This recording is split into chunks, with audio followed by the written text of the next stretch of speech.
This is Sarah Squires bringing you behind the headlines on today's edition of WYO Today Newsroom. Today, I am joined by special guests Rene Schell and Nyssa Whitford.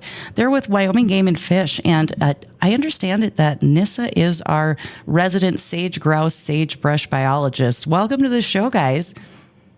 Thank you so much for having us. Thanks, Sarah. Yeah, I'm glad to have Nyssa here today, and she is the sage grouse sagebrush biologist for the state. So special guest for sure. Perfect. So I know that there are a lot of reasons that we really care about our sage grouse and our sagebrush. I think I heard a scientist tell me a couple of years ago that they're kind of like a bellwether for how we're doing in terms of our overall biology, the health of our wildlife, and our landscapes here. Nyssa, can you tell us a little bit about what it is that you do for Wyoming Game and Fish, and just tell us a little bit about your job? Yeah, sure, happy to. So I internally coordinate all the sage grouse lek monitoring in the state, and help the local biologists kind of get their monitoring together at that level. I also report on sage grouse population trends. I try and stay abreast of all the new sage grouse research. It's kind of a waterfall every day, but I try my best to keep up on the papers. I also manage the 8 sage grouse local working groups that are spread across the state, and then I make management recommendations that inform those hunting seasons. And, I definitely agree with you that sage grouse are kind of they're a sagebrush obligate, so they are definitely kind of showing the health of our sagebrush ecosystem. Absolutely.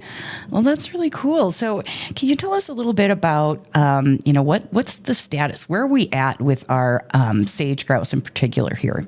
Yeah, so sage grouse are currently a species of greatest conservation need. So Wyoming, considers them obviously very important. We put a lot of time and effort into those. And so they are an SGCN species. And then if you kind of zoom out to the federal level, the U.S. Fish and Wildlife Service does not consider the sage grouse listed. They have been petitioned for listing several times in the past, but currently not listed. So the states have full management authority, and they have got our highest species of greatest conservation need status. All right. So as we're looking back at the most recent numbers that we have, where are we at with sage grouse numbers here in Wyoming? Yeah, sure. So sage grouse populations are up 11% compared to 2025. But if you look at that long term, we've been collecting sage grouse data since the late 40s, but we have really codified our monitoring standards in the late 90s, early 2000s. So, those populations cycle. And so if you look at kind of long term, that trend line is slightly down. But this year, because those populations cycle, we are up 11%. We are happy with those numbers. So we're up. So Nyssa, I think what I heard was we're up 11% from last year. Yes. Between this year and last year. But then long-term data over the last 80 years? 60 years is just sort of a little bit downward trend. Yeah, you can pick your time frame there. The trend line is slightly down. But this year compared to last year, we're up because sage grouse numbers are cyclical anyway. Yeah. They're going to go up and down. Yeah, so we usually get 3 to 4 years of up, and then some amount of down, and then so it just looks like a nice wave pattern. Okay. Up and down. Well, interesting. I know some of us really enjoy looking at sage grouse. They're so beautiful, and during the mating season, it's such an interesting dance to watch. But there are some folks out there who are really more interested in the hunting season. And so we've got our sage grouse season here coming up from September 20th to the 30th this year. And I know some folks are wondering why is it such a short season? What can you tell us about that, Nyssa? Yeah, that's a great question. I appreciate you mentioning the hunting dates for September 20th through the 30th this year. So, why is that season so short? So Wyoming has had a very conservative season for sage grouse for a long time, and this year is no exception. And we have got that short season anchored to that third Saturday in September. So that's when it opens. It opens that time every year. So as the calendar shifts around, we do get a longer and a shorter season just because of that. But yeah, we are, sage grouse are a very long-lived game bird, and so that conservative season reflects their life cycle and also the importance that Wyoming places on the population. And our bag limit and possession limit is so you can have a daily of 2 sage grouse, and you can have 4 sage grouse in your possession. So that, combined with the short season, really helps keep our our harvest numbers very low. All right. So I just wanted to clarify here, Sarah, too, because I'm trying to understand. So, Nyssa, our sage grouse are long-lived, meaning we don't want to harvest a lot of them, or they're slower to reproduce, maybe, than some other birds, and so it's harder, like a bigger harvest or longer season dates would mean more harvest on the birds and slower to replace them. Yeah, exactly. Okay. Yeah, and sage grouse have varied nest success across the state. And so while they do produce, like 6 to 10 eggs is usually like in a clutch, not all of those chicks are going to make it into the population for recruitment. It's a hard life out there for a little bitty sage grouse chick. And so only a handful of those will be recruited into the population. Right. So it takes a lot for one bird to replace herself, basically. Yeah. Okay. Got it. That's interesting. So I know last year the state developed a permit for sage grouse hunters, and it's free. But we do ask hunters to get their permits off of the Game and Fish website or at a regional office. And I'm wondering if you guys can kind of lay out where we came up with this and how that program's going. Yeah, sure. Thank you so much for that question. Our license structure makes it difficult to survey only sage grouse hunters. So to hunt sage grouse during that September 20th to September 30th window, you need a small upland game bird license. And there's about 60,000 folks that hold some type of license that's eligible to hunt sage grouse, whether that's a daily or an annual or a lifetime license. So, and we know from our harvest survey that we're not having 60,000 sage grouse hunters. Yeah. Like 7,000 do hunt sage grouse. So when you think about that license structure and the fact that we had so many licenses valid to hunt sage grouse, but only a small portion of those were actually hunting, it made sense to try and target just those hunters with our harvest survey soon after the season ended, and that free permit was the best way that we could come up with within the statutes that we had to operate to do that. And so this way we get to send a harvest survey to our sage grouse hunters because they've identified themselves by obtaining that free permit, and we can send them a harvest survey right afterwards. So we're getting better data, more timely data, and that helps us make informed management decisions.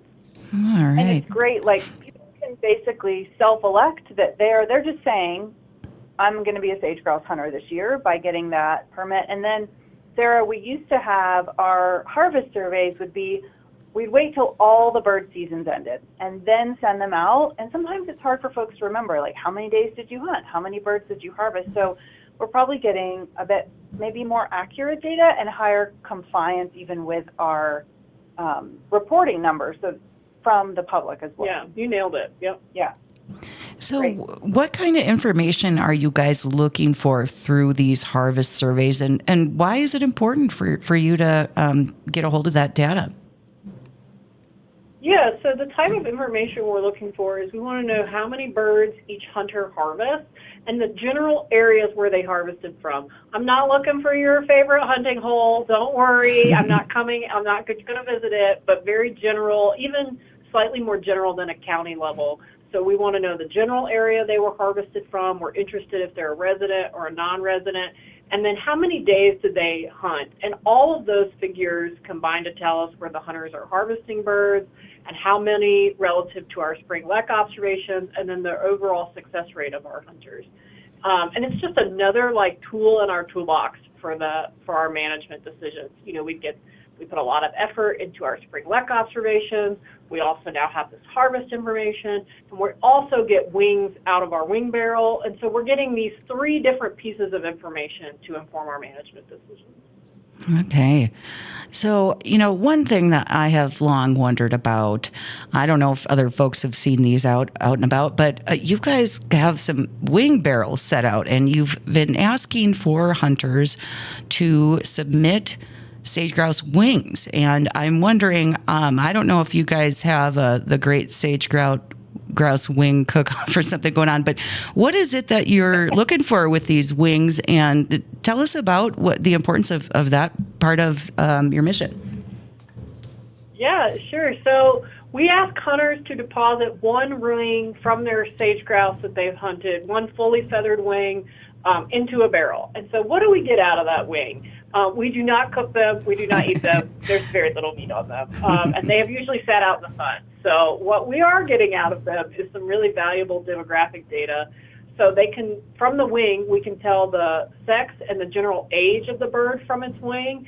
And then that data gives us insight into the recruitment into our population and like what trends we're likely to see on leks next spring. Oh, cool. So one of the things that I think people find really interesting about sage grouse is the annual activity that we see on leks. So this is kind of like breeding season, and as I understand it, the males are doing a real good job showing off. But what can you just tell us about, what is this song and dance about that we see during breeding season that's such a popular thing for folks to observe? Yeah, sure. So in that springtime breeding season, the sage grouse, the males put on this very elaborate display for the ladies. There is like puffing up of air sacs.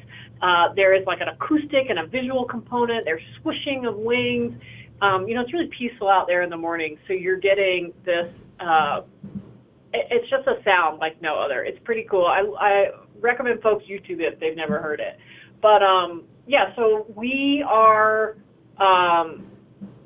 we spend a lot of time and effort monitoring those leks in the spring, and that is just another valuable piece of that demographic data that we're getting. Mm-hmm. And so those vocalizations can really carry across the sagebrush, and those males are choosing areas where they know that that visual and vocal display is going to carry. So sometimes the leks are like kind of down in a bowl with lower vegetation. Sometimes they're on a ridge top, but there's always, they want to see and be seen. Like they're there to like hopefully like catch a lady's eye, and that's what they're there for. So they don't want to hide in the sage during that particular time frame. Huh. They're very close to the sagebrush because the female sage grouse, they want the cover that's offered by that, but usually the lek has a little bit sparser vegetation on it. Okay.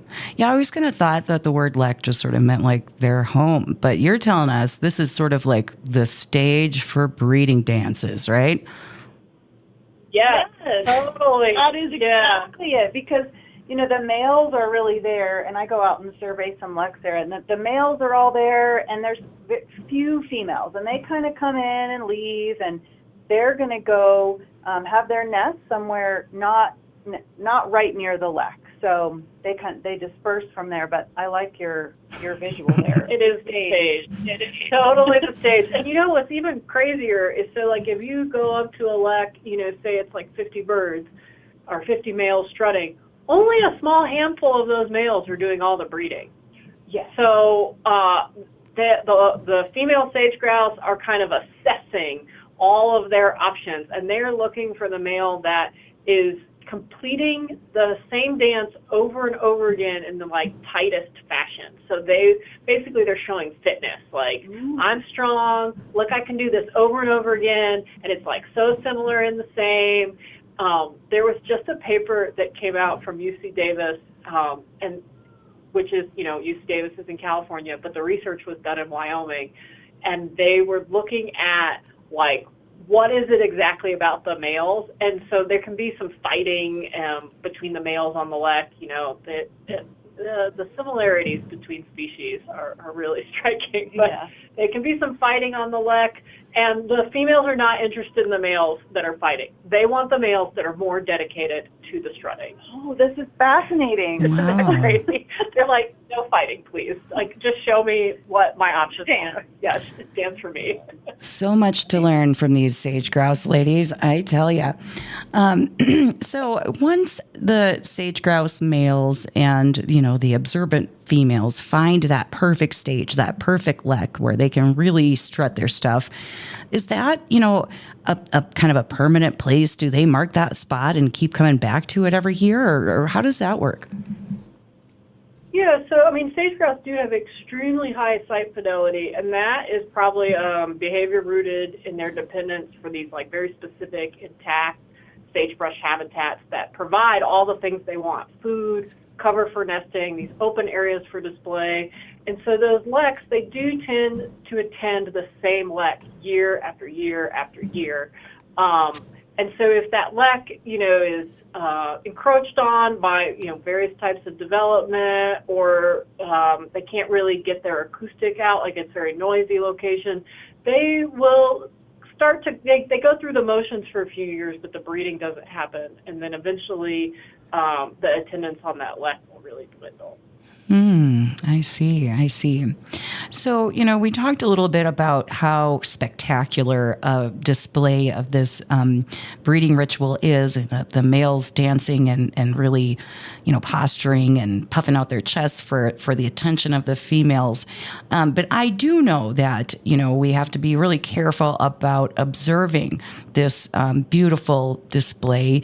In the times in the past when we've sent photographers out, it's been on kind of a guided tour with Game and Fish, and there's definitely some rules and kind of etiquette to follow so that we make sure we're not getting in the way of that important mating ritual. So what are some tips and tricks to make sure that folks who maybe go out there and want to observe the leks, that they're not disrupting the action here at the end of this?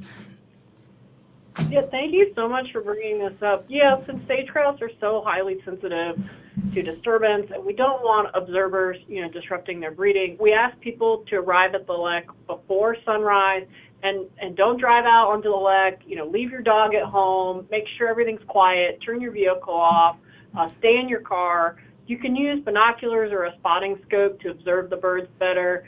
And you also want to be mindful of the road conditions. If it's really muddy or wet, it's not a good day to go. Just stay home. We don't want to be destroying any roads. We do have a full lek viewing guide on our website that lists some locations around the state that we're pointing the public to so they can go and enjoy this beautiful aspect of living in Wyoming. And then there is a whole set of etiquette, so folks can be reminded of that and make sure they're doing as little disturbance as possible, and that they're just, getting to enjoy what the sage grouse are offering. Well, that's awesome. I will say, Sarah, just to add to that, people can hear those sage grouse very far away. So don't feel like you have to get super close. And like Nyssa suggested, bringing binoculars, a spotting scope. I love to view them with a spotting scope. That's how I survey mine. And at one point, the lek the survey with my spotting scope, I'm a mile away and I can hear them. So you don't have to get right on them. It is very loud, and you can hear them still from you don't have to stay a mile away, but from a distance you can still watch the show. And it's so quiet out there in the morning. So they are strutting, like I said, they're going to be starting just before sunrise, and they're going to continue hour and a half after sunrise. So you got to get up early, you got to be ready, and then it is just so calm and quiet out there in the sage. And that's really what you're getting to hear is the sage grouse males doing their display out there. Yeah. If you're just tuning in, I've got Wyoming Game and Fish Department's Rene Schell and the department's sage grouse sagebrush biologist, Nyssa Whitford. Nyssa, I've got one more question for you before we go here. I'm wondering, what got you interested in sage grouse and sagebrush? I mean, was there something that sort of hooked you at the beginning, or did you maybe uncover something that you found really fascinating as you were, studying these topics? I moved to Wyoming just over 20 years ago, and I moved from the East Coast. I was born in Wyoming, but lived on the East Coast for a long time before moving back out. And I didn't really know what I was getting myself into. Like, let's be honest. Like, early 20s Nyssa was not the same woman she is today. And so I moved to Wyoming and had a data analysis background, and that's what I did for a long time for the department, was manage and analyze sage grouse data among other data sets, and then kind of moved over to the biology side just recently, like 3-ish years ago now. And so for me, like, what really kind of drew me in and has kept me here is those partnerships and seeing how dedicated, especially our folks are. I'm always amazed at the breadth of knowledge our biologists have, their amazing dedication to the resource. And then, sage grouse has just been so interesting. We have a lot of data, so there's kind of a lot to look into in different aspects to explore. And then also there's this political component with sage grouse managing that's always keeping it very interesting. And then being able to have these really thorough conversations with folks in the department to try and balance and have the best management strategy moving forward. So that's kind of what's kept hooked me and kept me interested, is really the people involved. And then also, it is hilarious to me. We spend so much time and effort and resource for this bird that really wants to be left alone and just live out its life as a sage unbothered. So I kind of like that juxtaposition as well. Well, that's really cool. I always really have to ask folks who I think have the neatest jobs out there, what got them started, what got them interested in what they do. I really want to thank the both of you for joining us here today on WYO Today Newsroom. It's been fascinating to hear more about the health of our sage grouse population and what's going on out in the field. Thanks so much, guys. Thank you.